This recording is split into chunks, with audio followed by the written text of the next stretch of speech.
no longer bound by the rules of mortality. Unable to die, Alpha engages fearlessly, pushing her hardware well beyond its limits to take down her targets. Although fragile, she brings consistently high damage and maneuverability to her team. While her Infinite Reboot perk is available, Alpha cannot die. When she takes lethal damage, she instead gains a reserve of health and attempts to reboot.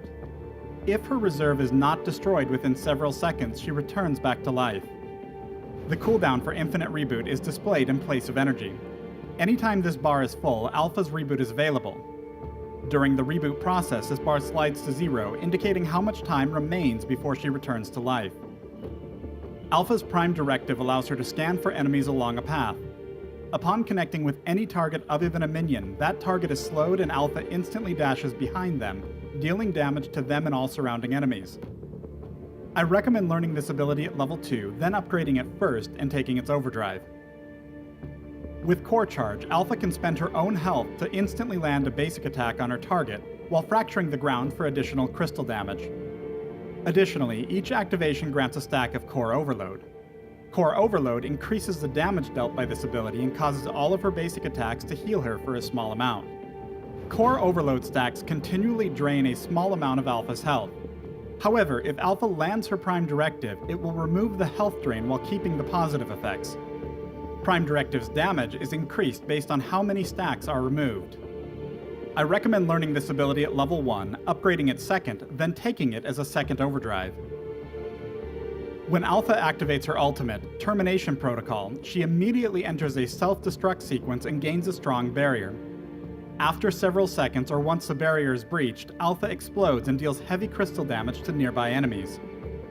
Although Termination Protocol will always deal lethal damage to herself, it can only be activated while her Infinite Reboot perk is available. Upgrading the ultimate reduces the cooldown of her perk, allowing her to revive more frequently. I recommend learning this ultimate once it's available, then holding off on upgrades until both overdrives are learned. However, if you're able to reliably land the ultimate on your opponents, consider prioritizing upgrades earlier. The enemy Celeste has been bullying the lane hard since the match began, punishing Alpha anytime she moved in to attack minions. To make things more precarious, Alpha has been forced to use her Core Charge to finish off minions, keeping her at low health. At a glance, Celeste appears to be in complete control. But this was Alpha's strategy.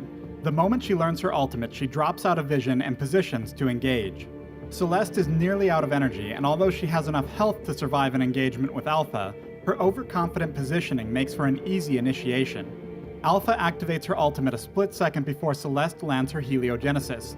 Although Termination Protocol is guaranteed to kill her, timing its activation masterfully can allow her to buy more combat time before an otherwise guaranteed death. With an incoming turret shot, Alpha is forced into an early detonation, and Celeste will be able to walk away from the explosion that occurs a moment later. It's worth noting that Termination Protocol gives a fairly substantial burst of movement speed upon activation, and instead of attacking, Alpha could have moved significantly ahead of Celeste's path to guarantee she was hit. Celeste and the turret make short work of Alpha, taking her down before she can finish rebooting. When playing Alpha, it's important to be careful about rebooting not just at the right time, but in the right place. On the other hand, being reckless has its perks. Because Celeste was out of energy and ignored the minions attacking her, Alpha winds up living and Celeste winds up dying. Later in the match, Alpha is minding her own business in the lane as the enemy team moves in to flank her. Once Celeste is near, Arden and Vox engage hard inside the gauntlet. With Alpha's turret nearby and her teammates approaching, she rotates directly into and around the enemy team before activating Prime Directive. Because Celeste must retreat from Catherine and Kestrel, aiming along this path almost guarantees she'll connect her scan. Celeste is hit hard as an arrow from Kestrel and the burst from Prime Directive connect simultaneously. Because Alpha came into this fight with full Core Overload stacks, Prime Directive is discharging them for maximum burst. Celeste and Alpha go down, with Arden and Vox quickly turning to attack Alpha during her reboot. Though Alpha made the mistake of failing to activate her ultimate, Arden will pay for trying to capitalize, as Catherine and Kestrel both unload on him to finish him off. Alpha finishes her reboot safely, taking advantage of the shifting nature of battle. She immediately resumes the hunt, chasing down Vox in order to finish off the family. Thanks for watching the Alpha Hero Spotlight. Download Vainglory free on the Apple App Store or Google Play and join us in the Halcyon Fold.